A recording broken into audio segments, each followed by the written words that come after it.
should break up your follow ground and straighten your crooked ways. Blessed is the man who walk in the count of the ungodly. Selassie, I live it every time.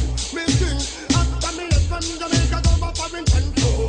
Preaching, teaching the people for sure. Behold, so good and no present to this person and present to us to get in touch of unity. Like a precious Edmonton from the earth to the earth.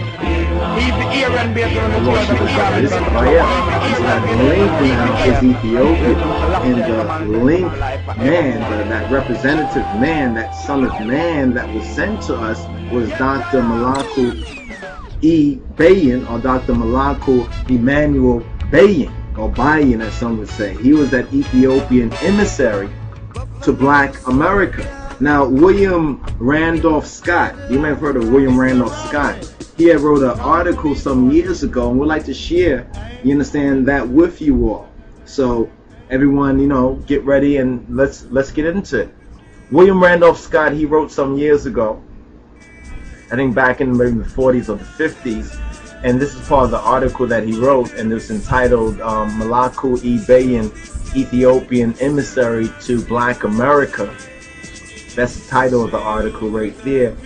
He says, although it is generally known a considerable amount of public interest, sympathy, and condemnation generated throughout the world by Italy's blatant act of aggression against Ethiopia in October 1935 emanated from Black communities in the United States. As the distinguished Black historian John Hope Franklin has indicated, quote, when Italy invaded Ethiopia, they, Afro-Americans, protested with all the means at their command. Almost overnight, even the most provincial among the American Negroes became international minded. Ethiopia was regarded as a Negro nation, and its destruction would symbolize the final victory of the white man over the Negro, end quote. While widespread Afro-American interest in the Italo-Ethiopian War was concentrated in Harlem, New York, longtime intellectual and cultural center of Black America, it was mainly there that Afro-Americans, sometimes in conjunction with liberal and radical whites, organized dozens of groups designed to raise both morale and material assistance for the Haile Selassie government in the United States. Motivated largely by their racial identification with the Ethiopians and the long-standing symbolic importance of that country in the Black American community, these pro-Ethiopian societies had succeeded by the winter of 1935 in mobilizing significant levels of morale, if not monetary, support for the Ethiopian cause.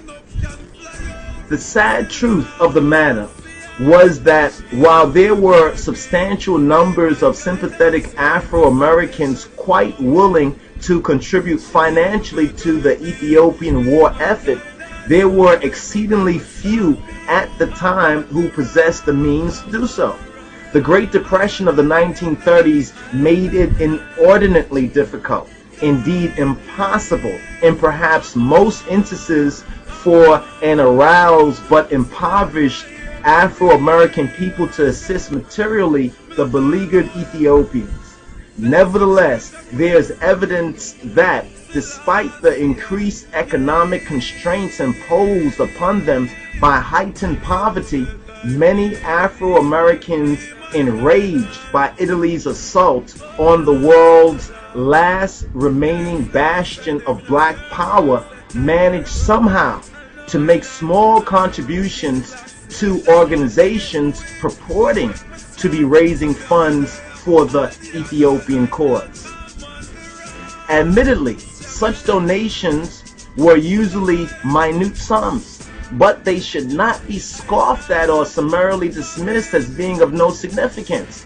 Taken as a whole, these amounts may well have attained an impressive total, which certainly would have been of some, if not decisive, benefit to the Ethiopians. Unfortunately, prior to 1937, when the newly created Ethiopian World Federation assumed official control of all fundraising activities in the United States, only a limited percentage of even these modest contributions seems to have reached its proper destination. From the very outbreak of hostilities, black embezzlers and racketeers sought to take advantage of Afro-American sympathy for the Ethiopian people. These criminals gave the public impression that they were collecting funds for Ethiopia's defense. But in reality, of course, they were lining their own pockets. In addition, some responsible organizations and individuals may have engaged in faulty business practices or even have mismanaged funds.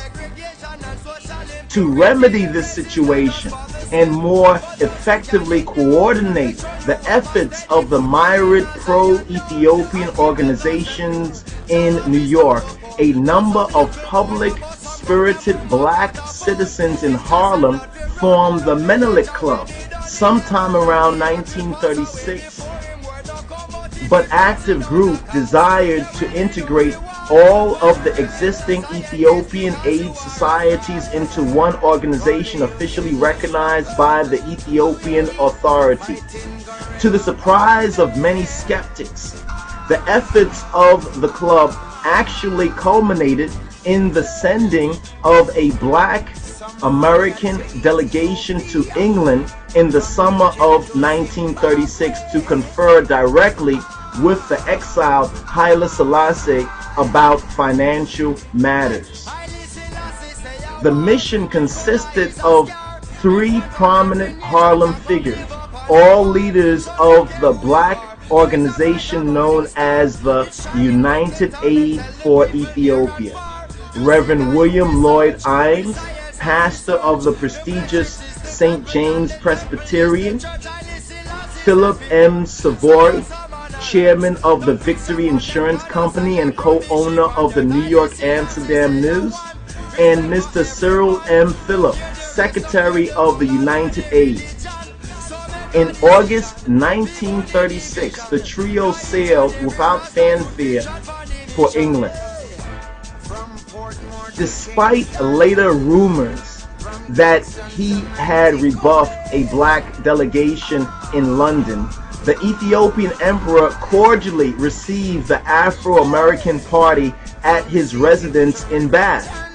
During the audience, the black Americans informed the monarch that large sums of money had been and were still being raised in the United States by unauthorized persons in the name of Ethiopia. They stressed the necessity of sending a special emissary to America to direct the collection of all contributions and to help awaken flagging Afro-American support for the Ethiopian cause. Impressed, Haile Selassie decided to dispatch an envoy to the United States. He selected his personal physician, Dr. Malaku Bayen, for the new position. Later events were to prove that the emperor could not have made a better choice. Son of Garazmach Baron Bayen and Waziro Lady Desta, Malaku Bayen was born on April 29, 1900 in Wollo province in central Ethiopia. At 6 months of age, he was taken by his parents to the city of Harar, where he grew up in the palace of Ras Grand Duke Tafari Makanu, his mother's first cousin and the future emperor of Ethiopia. In accordance with the aristocracy's custom of educating and training likely young boys for positions of leadership, young Bayen was placed under the tutelage of his prominent and powerful relative and taught by priests attached to the Rastafari palace. Still there is something for you. During these years, Bayen lived close to